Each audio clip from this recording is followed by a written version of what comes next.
Napoleon's downfall. Exile to Elba and the last desperate grasp for glory, Napoleon Bonaparte. Once the master of Europe, a man who rose from humble Corsican roots to stand at the pinnacle of power, reshaping nations and crowning himself emperor.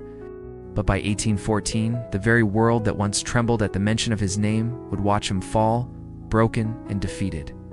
This is the story of Napoleon Bonaparte's downfall as exile to the Island of Elba, and the final desperate grasp for glory that would seal his fate forever. To truly understand how far he fell, we must first remember how high he climbed. In 1804, inside the Grand Notre Dame Cathedral in Paris, Napoleon did the unthinkable. He took the crown from the Pope's hands and placed it on his own head. A bold declaration that his power came not from the church or tradition, but from himself. He became emperor not by birthright, but by brilliance. His military campaigns across Europe were swift, brutal, and genius. He shattered coalitions, dismantled old monarchies, and redrew the map of Europe. His enemies feared him, his soldiers adored him, and for a time, it seemed nothing could stop him. But Napoleon's ambition knew no bounds, and that ambition would lead him into the cold, vast heart of Russia. In 1812, he led over 600,000 troops into the Russian Empire, seeking to crush his last great rival. But the Russians refused to fight head-on. They burned their own cities, left no supplies, and lured the French deep into the frozen wilderness. Moscow was taken, but empty and on fire. As winter gripped the land, the French army, ill prepared and starving, began a retreat that became a massacre. Only a fraction survived. It was a turning point. The myth of Napoleon's invincibility shattered. Across Europe, old enemies re-emerged. Britain, Austria, Prussia, and Russia united. One by one, they struck back. Napoleon still fought valiantly, but the odds were no longer in his favor. In 1813, the Battle of Leipzig, known as the Battle of Nations, saw hundreds of thousands clash. Napoleon lost. His empire began to collapse. By early 1814, Allied forces had reached the gates of Paris. Inside the city, the people were tired, the government fractured, and even Napoleon's most loyal marshals began urging him to step down. On April 6, 1814, he abdicated.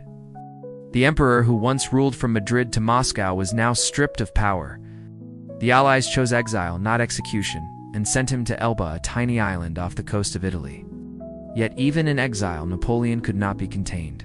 On Elba, he was given the title emperor, a small army, and even allowed to govern, but his mind never left France.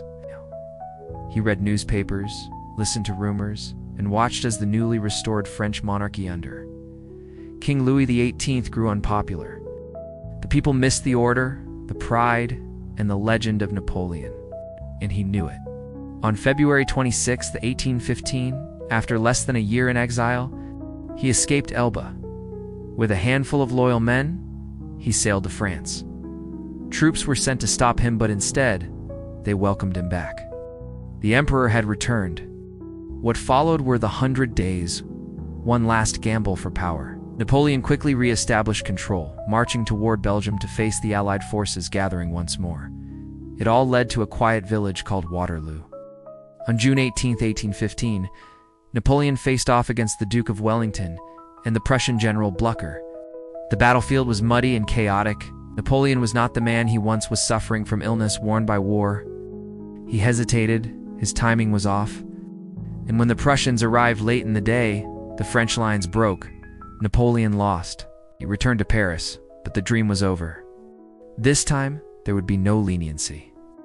He was captured and sent to St. Helena, remote, windswept island in the South Atlantic. Isolated, watched constantly, and stripped of influence, he spent his remaining years dictating memoirs, walking alone, and reflecting on the empire that once was. On May 5, 1821, he died in exile, a soldier to the end. His fall was as dramatic as his rise, a tale of ambition, genius, and ultimate defeat. But even in failure, Napoleon's legacy endured. He left behind a world forever changed, a name etched in history. And while his empire crumbled, the legend lived on. As the news of Napoleon's return spread across Europe, the continent went into overdrive. The man they thought they'd banished was back. The leaders who once celebrated their victory now scrambled for survival. Each knew Napoleon's wrath, his lightning campaigns, his ruthless efficiency. They had stopped him once, but what if he proved invincible again?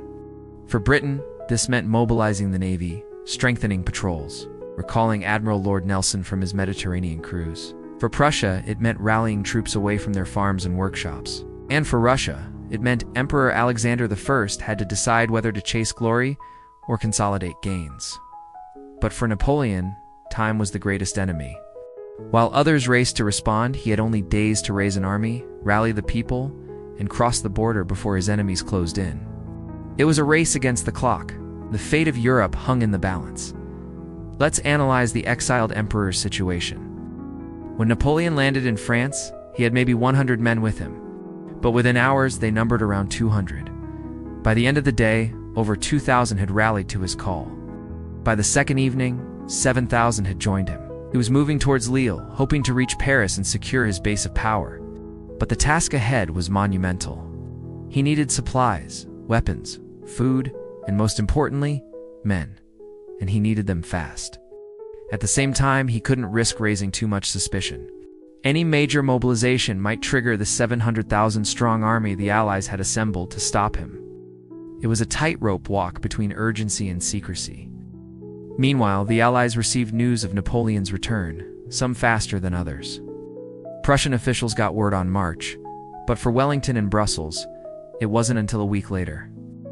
Despite the delay, the British reacted swiftly, preparing for defense and dispatching messengers across Europe. But communication in 1815 was slow and perilous. No one knew if Napoleon was indeed back, if he was alone, or if he had reinforcements. So every leader prepared as if he had returned with a full force.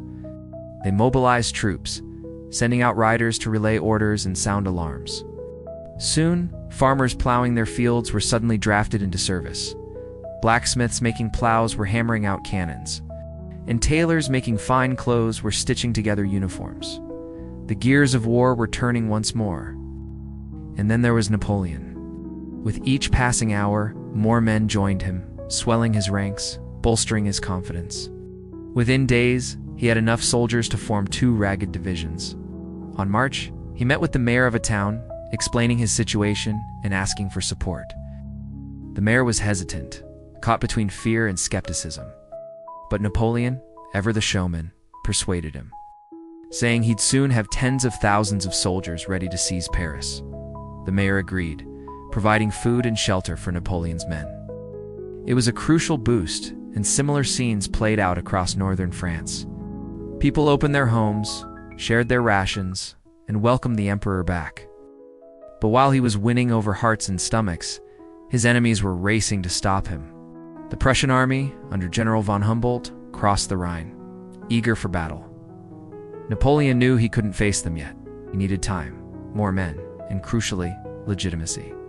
On March, he stood before a crowd in an old market square. People had gathered to hear him speak, drawn by curiosity or loyalty. And when he stepped forward, they erupted in cheers, chanting, "Emperor, Emperor." With the crowds at his back, Napoleon made his move.